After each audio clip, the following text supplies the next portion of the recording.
오늘 오후 시간에요, 율법에 관해서 우리 성도님들과 함께 말씀을 상고하고자 합니다. 제목이 좀 어려운 제목 같습니다. 그런데 어려운 제목만큼이나 내용도 쉽지는 않을 것 같습니다. 율법이라는 것이 하나님의 말씀이고 하나님 자신의 법이기 때문에 쉽지는 않은 것 같고요. 그러나 제게 주어지는 대로 하나님 말씀을 함께 나눠보려고 합니다. 구약의 율법은 우리가 언약의 법입니다. 그리고 언약 백성들이 하나님의 자녀로서 어떻게 살아가야 하는지를 말씀해 주는 것이 바로 율법입니다. 무엇보다 먼저 율법은 경건하고 의로운 삶의 규범, 또한 살리는 법입니다. 하나님은 율법을 통해서 그분 자신의 어떠하심과 뜻을 그 백성들에게 보여주십니다. 그래서 율법을 또한 언약의 증거다, 이렇게 말씀합니다. 언약의 증거. 요즘 우리 목사님과 우리 시편 119편 말씀 상고하는데요. 거기 보면 이 증거라는 용어가 매우 특징적으로 사용되는 걸 볼 수가 있습니다. 목사님께서 설명을 많이 해주셨는데요. 자, 왜냐하면 이 율법의 증거라고 하는 것, 그것은 곧 하나님 자신의 은혜와 사랑과 그리고 자비를 나타내 주며 구속 계시의 은총이 그 안에 드러나기 때문에 우리가 율법을 언약의 증거다, 이렇게 말씀한다고 하겠습니다. 예수 그리스도로 말미암아 이루어지게 될 하나님의 이 구원의 증거, 그것이 곧 율법 안에 모두 나타나기 때문입니다. 구약의 율법은 아직 나타나지 않았고 또 도래하지 않은 그런 하나님의 나라를 표상하게 해주고, 그리고 그 안에서 메시아를 고대하게 해줍니다. 구약 이스라엘 백성들에게 이 율법은 모형이었고, 그리고 상징과 그림자요, 의식과 형식, 또 예식으로 주어져 있었지만 이 율법의 규례와 그리고 율례, 이러한 것들 안에는 우리가 신약의 편에서 보면 그리스도에 대한 증거가 드리워져 있었던 것입니다. 이러한 맥락에서 오늘 본문의 말씀을 살펴볼 수가 있을 것입니다. 본문은 폭행과 살인에 대한 이런 문제를 말씀해 주고 있는 내용입니다. 보면 폭행으로 사람이 죽었으면 반드시 죽이라고 말씀합니다. 그런데 또한 특이한 것은 하나님께서 어떤 사람을 그의 손에 넘겨서 죽게 한 것이라면 그의 죄를 또한 하나님께서 덮어주시겠다, 이렇게 또 말씀하고 있습니다.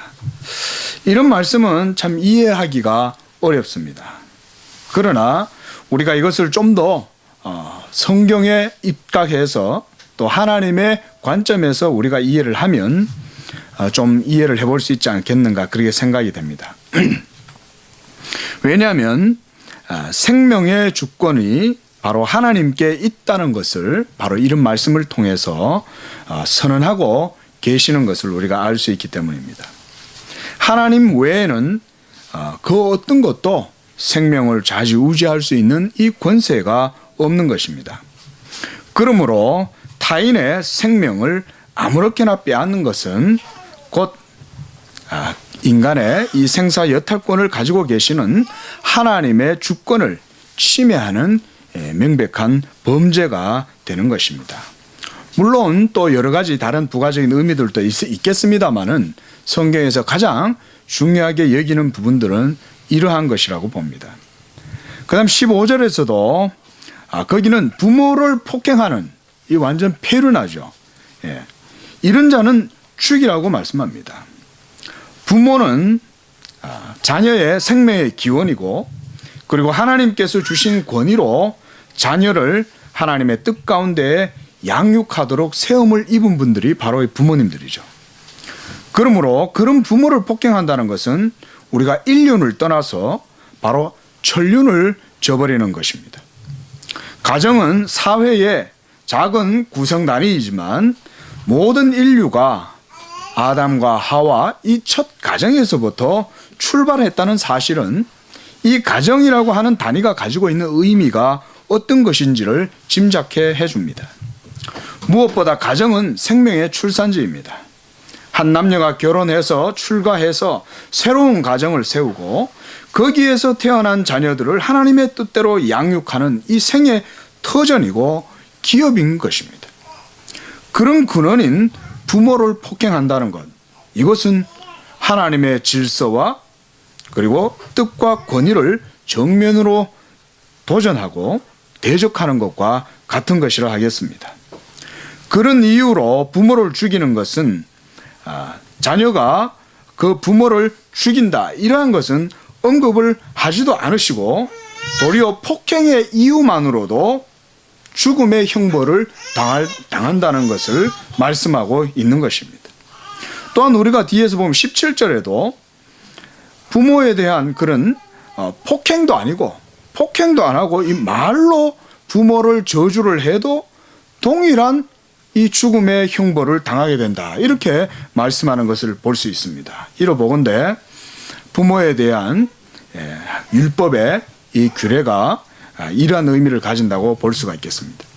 16절에도 하나님께서는 이 생명의 존귀함과 그리고 하나님의 주권에 대해서 말씀합니다.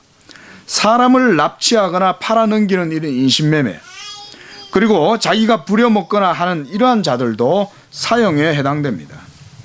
이것은 타인의 생명과 인격 전체를 완전히 무시하고 유린하는 처사죠.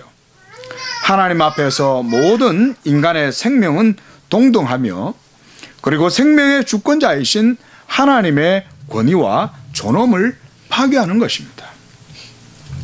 또한 18절에서 19절 거기에는 서로 다투는 사람들이 상대방을 폭행했을 때의 문제입니다.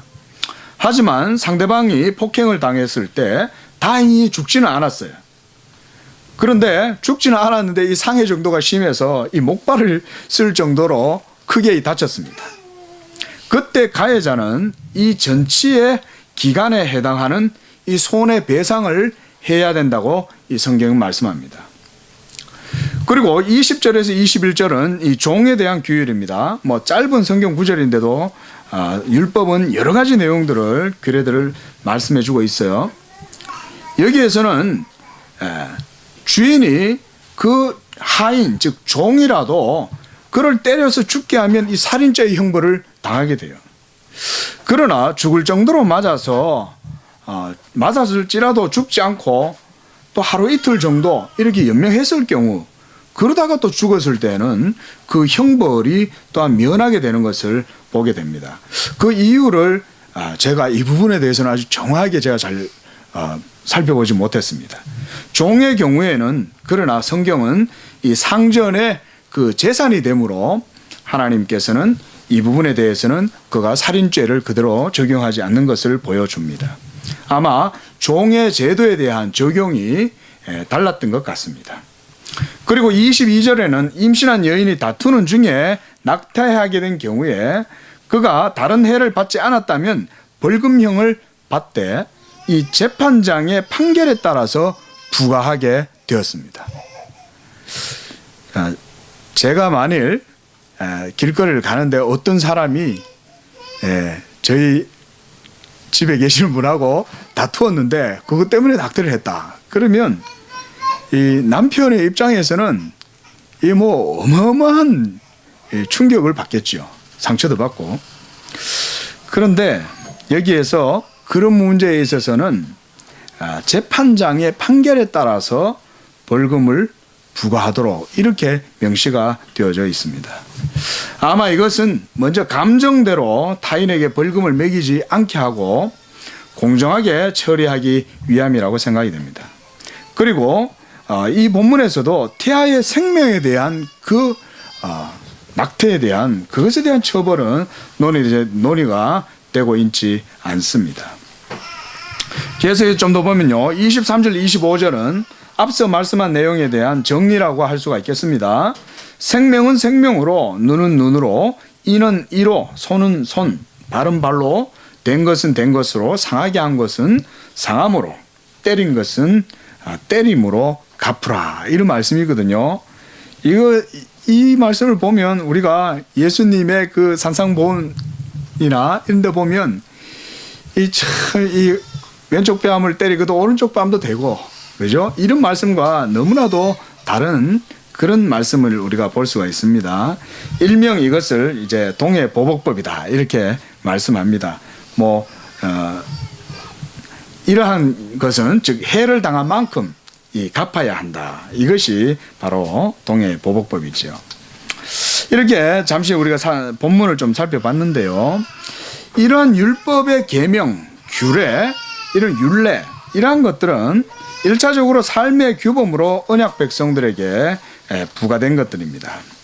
그러나 본질적으로는 모든 법의 중심이 바로 하나님 자신에게 있다는 사실을 우리가 주의해서 봐야 됩니다.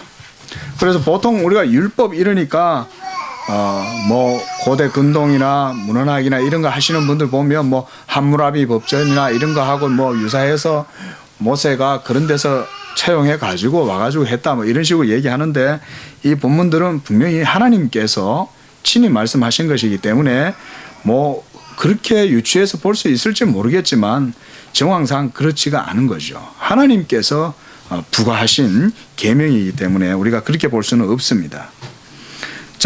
그리고 율법의 가장 우리가 오늘 본문에서 주의해서 살펴봐야 될 점은 뭐냐면, 바로 모든 것의 가치는 하나님 자신에게서부터 유래한다는 겁니다.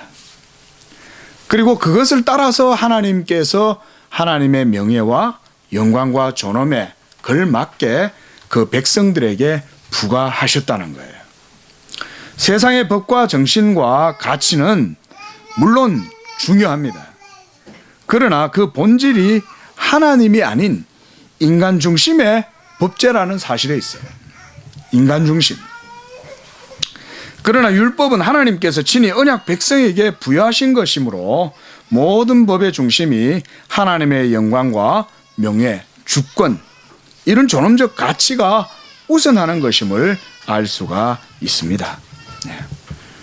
하나님은 절대적인 주권과 영광을 가지고 계시는 분입니다. 그리고 그분은 온 우주의 왕이시며 거룩한 분 여호와 하나님이십니다. 특히 본문을 통해서 우리가 주의 깊게 살펴볼 것은 율법이 이 가치를 측정해서 그것에 대한 값을 정해 준다는 겁니다.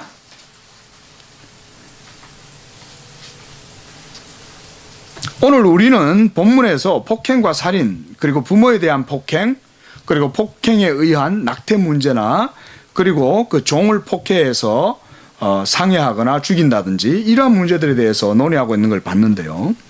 결국 이러한 문제들은 그 중심에 이 가치의 문제로 남게 되는 것입니다. 가치의 문제. 자, 무슨 얘기일까요? 가치라고 하면 우리가 일반적으로 우리가 학문의 영역에서도 매우 중요하게 다루는 것들입니다. 보니까 철학이나 또 경제학에서도 그러고 또 사회학이나 심리학이나 미학 등 다양한 분야에서 이 가치에 대한 논의들이 많은 것을 알 수가 있었습니다. 자, 그러면 여러분 이 가치라고 하는 것을 우리가 조금 사전적으로 좀 살펴보면, 이 가치의 본질과 가치와 사실의 관계, 그리고 가치 판단의 기준 등을 다루는 이 부분이 바로 학문의 분야들인데요. 자, 우리가 이런 가치론적인 측면들을 인간의 가치론적인 측면, 학문적인 가치론적인 측면보다 하나님 편에서의 가치론, 이런 것을 좀 살펴보자는 겁니다. 하나님께서 창조하신 모든 세계는 그 자체로 모두가 고유한 가치들을 가지고 있습니다. 우리가 고린도전서 15장 38절에서 41절, 이 고린도전서 15장 38절에서 41절 이 말씀을 보면요, 거기에 사도가 이렇게 말씀해요. 하나님이 그 뜻대로 그에게 형체를 주시되 각 종자에게 그 형체를 주시느냐. 육체는 다 같은 육체가 아니니 하나는 사람의 육체요 하나는 짐승의 육체요 하나는 새의 육체 하나는 물고기의 육체라. 하늘에 속한 형체도 있고 땅에 속한 형체도 있으나 하늘에 속한 것의 영광이 따로 있고 땅에 속한 것의 영광이 따로 있으니 해의 영광이 다르고 달의 영광이 다르며 별의 영광도 다른데 별과 별의 영광도 다르다. 이렇게 말씀해요. 자, 모든 종들마다 각기 하나님께서 품성을 부여하고 고유한 본성, 그 지혜를 부여하신 거죠.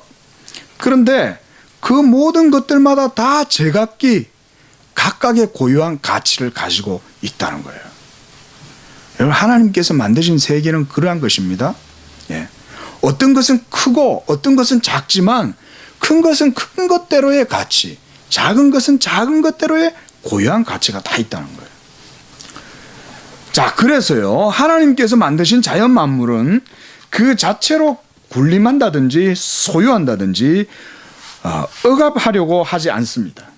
도리어 그 전체가 자신의 본분에 합당하게 행하면서도 자신만이 아니라 타자, others, 다른 것들을 향해서 베풀고 돕고 붙들어주고 지켜주는 이런 관계 속에서 작동하고 있습니다. 하늘의 태양은 크고 위대하지만 억압하지 않고 자신의 것을 만물에게 생명으로 부여합니다. 그리고 우리가 물은 어떻습니까? 물도 생명을 줍니다.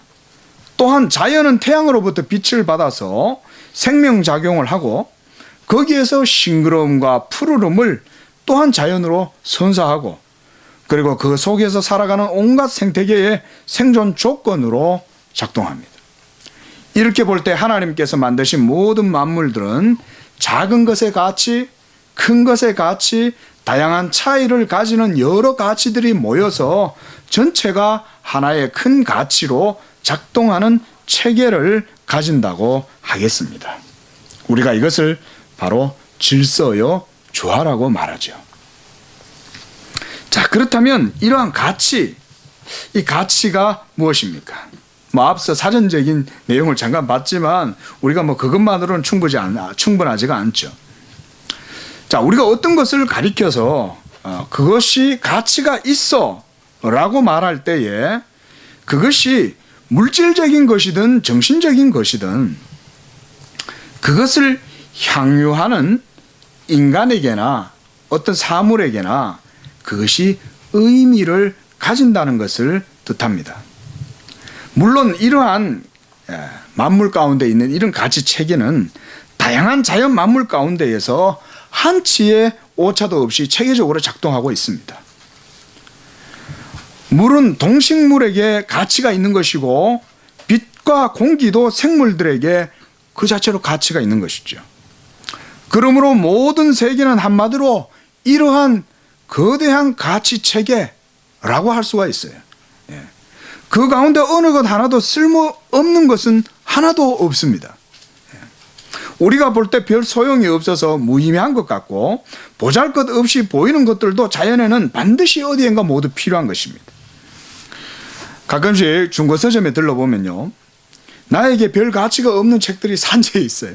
그 가운데에서 나한테 의미 있는 책을 찾으려고 한 시간이고 아주 뒤적이다 보면 가끔씩 득템을 할 때가 있습니다. 그때 이제 기분이 좋죠. 예. 자, 이처럼 무엇인가가 나에게 가치가 있다고 하는 것은 그것이 의미를 가진다는 것을 뜻합니다.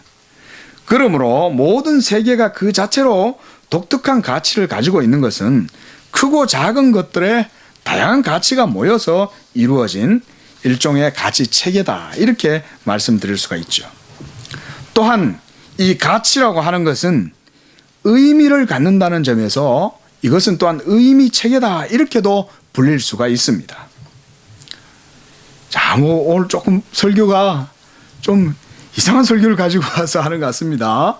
무슨 논문 발표하는 것도 아닌데 말이죠. 자, 그런데 이 가치 체계를 우리가 의미 체계다, 이렇게 이제 불릴 수가 있는데요. 왜냐하면 의미라고 하는 것은 그것을 향유하는 이에게 그것이 가치로 여겨지는 것이기 때문에 그래요. 물론 이 가치라고 하는 것은요, 물질적인 것뿐만 아니라 정신적인 것에도 작용됩니다.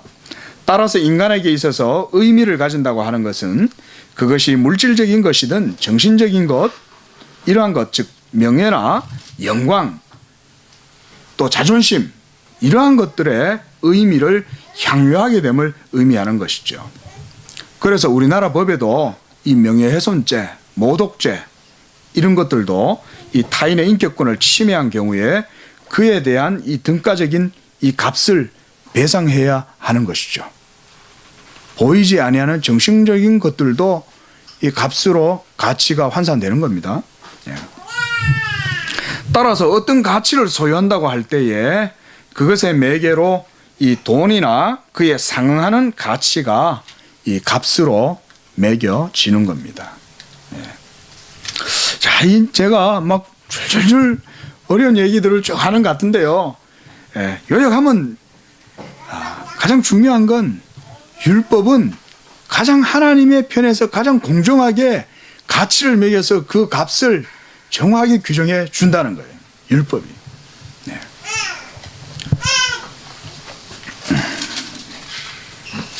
자, 하나님께서 창조하신 모든 세계는 이처럼 어느 것 하나라도 가치 없는 것이 없습니다.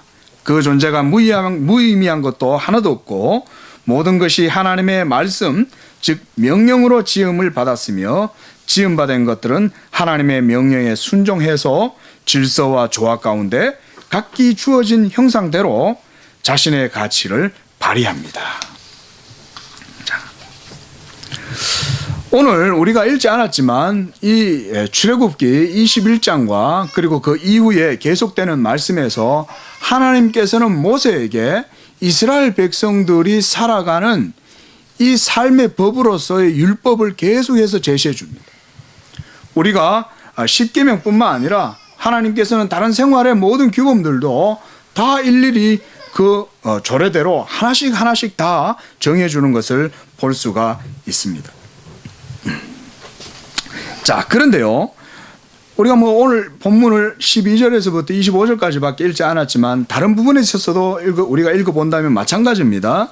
하나님께서 가장 가치 있고 귀하게 여기시는 게 있어요. 본문에서. 그게 뭐냐면 바로 생명이라는 것입니다. 이 생명을 아무렇게나 해할 수가 없어요. 놀랍게도 12절에는 하나님께서 12절 13절에는 그 생명에 대한 참된 주권자가 바로 하나님 자신이라는 사실을 말씀해 주고 있습니다. 생명을 가장 귀하게 여기시는 분이 바로 그 생명에 대한 주권이 하나님 자신에게 있다고 선언하시는 거예요. 가령 누군가가 사람을 죽였을지라도 그것이 고의적으로가 아니라 하나님께서 시켜서 그렇게 한 것이라면 그 사람은 그가 행한 그 살인죄에 대해서 하나님께서 지켜주시겠다는 거예요. 하나님이 명하신 성으로 가서 도망해라. 하나님이 보여주신다는 것이죠. 자, 여러분, 이 가치라고 하는 얘기를 제가 좀 드렸습니다. 이 오후에 딱딱하고 어려운 얘기 같은데요. 예. 한번 좀 생각 한번 해보죠. 이런 시간에. 자, 가치 중에 그렇다면 가장 큰 가치가 뭘까요? 우리가. 그건 다른 거 아니죠. 그것은 바로 생명입니다. 영혼의 이 귀중성은 온 우주로도 그건 바꿀 수 없죠. 생명은. 생명보다 더 귀한 것은 없습니다. 예. 가치 중에 또한 최고의 가치. 그렇다면 그건 또 뭘까요? 가치 중에 생명보다 더 놀라운 게 있다면 그것은 바로 하나님 자신입니다. 하나님 자신보다 더 귀하고 놀라운 것은 없죠. 예. 그러나 이 하나님의 존재가, 죄송합니다, 이런 표현 써서, 하나님의 존재가 인간에게 의미를 가진다고 할 때에 그것은, 하나님은 인간에게 어떤 가치로 우리가 대할 수 있겠습니까? 하나님을? 그분이 우리에게 생명이 될 때 가장 그분의 하나님의 존재 가치가 우리에게, 인간에게 있어서는 최고로 주어지는 것이죠. 생명. 자, 그렇다면 또한 이 생명이라고 하는 것은 무엇입니까? 생명. 요즘 보면 뭐 생명이란 말이 학계에도 많이 회자가 되고 뭐 생명윤리다, 뭐 생명공학이다, 생명과학이다, 뭐 이런 것 많이 있는데요. 생명이 뭡니까? 우리 기독교적 입장에서는 우리가 생명이라고 할 때 우리가 뭐 어렵게 정의할 필요 없습니다. 그것은 바로 하나님의 의가 바로 우리 사람에게 있어서 생명으로 주어지는 겁니다. 생명. 자, 뭐 깊이 있게 뭐 정의를 하고 설명을 할 필요도 있겠지만 뭐 굳이 좀 줄여서 설명하자면 하나님의 의라고 하는 것은 하나님의 존영, 곧 하나님의 얼굴이라고 할 수 있겠죠. 하나님 자신의 얼굴. 자, 오늘 뭐 제가 앞서서 이 돈의 가치가 또는 돈의 가치는 또한 가치 체계 가운데 이 등급이 정해지는 것이다. 이제 이렇게 좀 말씀드릴 수가 있는데요. 그리고 가치의 체계는 의미의 체계다. 이런 말씀도 좀 드렸습니다. 무슨 철학 시간 같이 이런 말씀 드려서 송구스럽습니다만은 의미에 따라서 돈의 액수가 정해지고 그리고 그 돈에 의해서 이 매개가 되는 것이죠. 가치가. 그리고 의미는 이런 정신적인 것과 물질적인 것, 이러한 것들을 다 포함이 되는 것이고요. 자, 이처럼 이 생명의 본질이 앞서 말씀드렸듯이 바로 하나님의 의라고 하는 것입니다. 생명의 본질. 하나님은 이 의를 인간에게 주심으로 그들이 생명을 누리고 살아가는 이런 영적인 존재가 되게 하셨습니다. 그리고 그러므로 하나님의 생명과 의가 바로 우리 인간에게 있어서는 최고의 가치가 되는 것입니다. 이와 같이요, 이 율법은 그 자체로 하나님의 최고 가치가 무엇인지를 보여주는 것이라고 하겠습니다. 제가 설교의 서두에서 말씀드렸듯이 율법은 하나님의 어떠하심과 하나님의 뜻을 우리에게 보여주시는 것입니다. 또한 이 율법을 주심으로써 백성이 하나님의 생명과 의를 누리도록 그렇게 살아가도록 하셨습니다. 자, 우리가 그렇다면 이 구약의 율법을요, 우리가 그림자요, 상징이요, 모형이요, 몽학선생이요, 이런 측면에서 구약의 입장에서 신약을 바라본다면 하나님께서 왜 그 시대에 이러한 법을 주셨을까? 왜 모형과 왜 실체를 주시지 않고 모형과 그림자와 이런 상징들을 통해서 이런 의식들을 통해서 부여해 주셨는가? 하나님께서는 이것을 통해서 장차 주어지게 될 생명의 실체, 본질이신 예수 그리스도의 이 의와 생명을 율법을 통하여 미리 바라보게 하시는 겁니다. 그리고 하나님께서도 이스라엘 백성들에게 율법을 부여하실 때에 바로 이 그리스도의 의를 바라보시면서 구약 백성들에게 이 언약의 법을 부여하신 것입니다. 그러므로 구약의 율법이라고 하는 것은 예수 그리스도의 의를 성취하는 것을 지향하게 되는 겁니다. 하나님께서 그것을 따라서 율법을 제정하시고 그리고 하나님께서 거기에서 가장 가치 있게 여기시는 것, 그것은 바로 예수 그리스도의 생명에 있다는 것입니다. 그 생명이 바로 하나님의 율법 가운데 의로서 제시가 되어 있습니다. 그러면 우리가 사랑의 시작은 의다, 사랑의 기초는 의다라고 하는 이 칼빈의 이러한 설명들 우리가 주의해서 귀를 기울여야 됩니다. 하나님의 영광과 하나님의 의, righteousness, 주권, 존엄, 하나님의 명예에 가장 합당한 가치,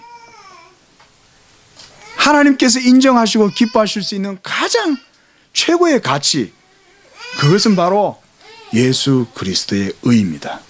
예수 그리스도의 의. 여러분, 오늘 우리가 구구절절히 여러 상황들과 여러 경우들에 대한 하나님의 판결법들을 갖다 우리가 봤습니다.